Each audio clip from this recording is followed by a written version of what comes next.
can be between a man and a woman. It can be between a schoolyard bully and somebody in school. What's to keep someone under this amendment from transferring a weapon to someone who is less than 18 years old? So we don't want to get into that at all. We also want to do our work on safe storage so that people like Ethan Young, 15 years old, his mother is here today, has been sitting dutifully through this hearing to see us do the work that she knows we need to do, and so many other Americans know that we need to do. Let's stop playing games. Let's stop smiling and laughing, thinking that we got somebody on an amendment, and let's go ahead and just pass this legislation. This is good legislation. It is composed of components that have been out there this is nothing new in these legislative proposals. All of this legislation has been out there. It's been put together in this package to protect our kids. And let's protect our kids today. Stop playing games and let's move. Let's move to pass this legislation. And with that, I'll yield to the gentleman from Rhode Island. I thank the gentleman for yielding. I just think there's a fundamental disagreement between our friends on the side of the aisle and the proponents of this legislation, and that is this sort of suggestion that if you just inject more guns, you'll enhance safety of individuals. You want more guns in schools, you want more good guys to have guns, even though we have more guns in America than any place in the world, more guns than people. That hasn't brought us safety. And even though there's lots of empirical evidence that shows the presence of a gun in the situation of domestic violence makes it much more likely, almost 10 times more likely, that the victim will die of gun violence. So injecting guns is not a solution to that either. And so I think there's just a fundamental disagreement that the way we can enhance safety is by making sure more people have guns. And that's why I think this amendment, because of what Mr. Johnson explained, it would essentially gut this part of the bill and allow someone to claim that they're a victim or have given it to a victim of domestic violence without any of those terms being defined. It's again, it is premised on this notion that I think our Republican friends believe the more guns. Gentleman's time has expired. For what purpose does Mr. Buck seek recognition? Move to strike the last word. Gentleman is recognized. Thank you, Mr. Chairman. I agree with my friend from Rhode Island, Mr. Cicilline. There is a disagreement on this committee, and the disagreement comes down to whether an individual should have the right to protect themselves. We're not talking about forcing someone to take a gun, a domestic violence victim to take a gun to protect themselves. We're talking about whether someone should have the right to defend themselves and not be violating a law in the process of having that right to defend themselves.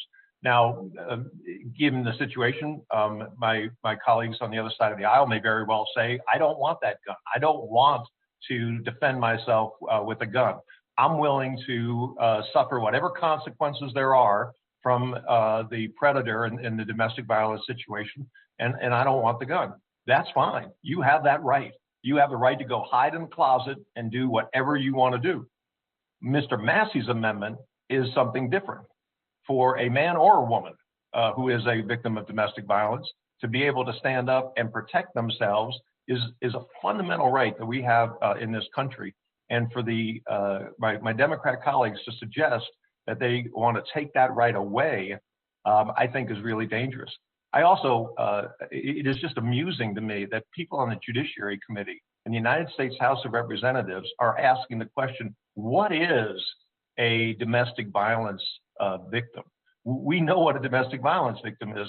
It's an individual who is involved in a intimate relationship that it becomes a victim, that is a victim of a assault or threat.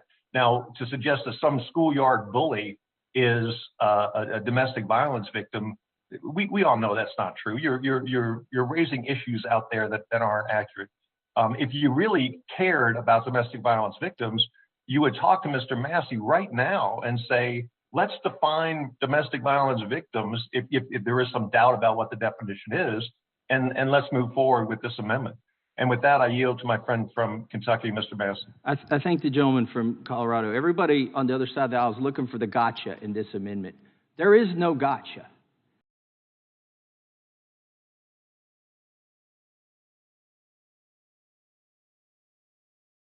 thought you'd recognize it immediately. And I would love to take my colleague, Ms. Sheila Jackson-Lee's offer up to work on this later behind closed doors. But the problem is, how do you negotiate later in good faith with people who don't even recognize that the bill is flawed right now? Nobody on the other side of the aisle has yet conceded that there is an "and" at the end of the sentence that they keep reading, that in order to transfer a firearm and not be convicted as a gun trafficker, it has to be a family member or a lawful.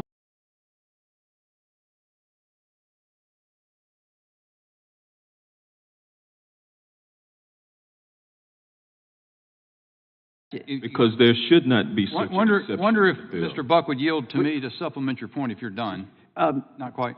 Not quite, but we've gone through several levels here. First, they said that they didn't know what domestic violence was. I'm glad our Democratic colleague from Pennsylvania cleared that up for them, and they remembered they've introduced multiple bills to deal with domestic violence. So now they know what it is, but they still have a hard time reading this. And then we just were affronted by the claim that women can't defend themselves and that they shouldn't be given that right. And the fundamental problem with their bill is it changes the existing law such that not just the Good Samaritan can be prosecuted, but now the victim of domestic violence can be prosecuted for receiving a firearm. And that is wrong. I yield back to Mr. Buck. And I yield to Mr. Bishop from North Carolina. I thank the gentleman. And I don't know, Mr. Massey, it took me, frankly, sitting here very candidly, until Mr. Cicilline spoke, I wasn't getting it. Yep. I thought that what we were arguing over is whether your amendment was superfluous, whether it duplicated pieces that are already in the bill. As it turns out, Mr. Cicilline's made clear that is not the problem from the perspective of the Democrats. They don't want anybody to be able to defend themselves with a gun, even a person who's a victim of domestic violence. I yield back to Mr. Buck and hopes Mr.